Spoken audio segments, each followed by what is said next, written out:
Ola, chamo Irene Iglesias Domínguez e hoxe vouvos a falar dun libro que se chama Lúa do Senegal. Trátase de Coedi, unha nena de 11 anos que ten que deixar a súa casa de Senegal para instalarse en Vigo, a cidade na que seu pai leva uns anos emigrado. A Coedi resúltalle moi difícil a vida nesa cidade. Non coñece a nadie e todo lle parece diferente.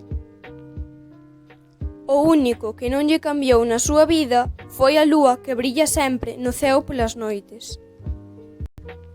O autor deste libro é Agustín Fernández Paz, que naceu en Vilalba o 29 de maio de 1947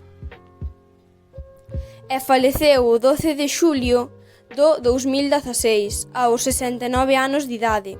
Foi un escritor español da lingua galega, licenciado nas Ciencias da Educación. Este libro pareceume moi bonito, pero tamén algo triste, por ter que abandonar o seu pavo natal. E se queredes saber o que aconteceu, lédeo.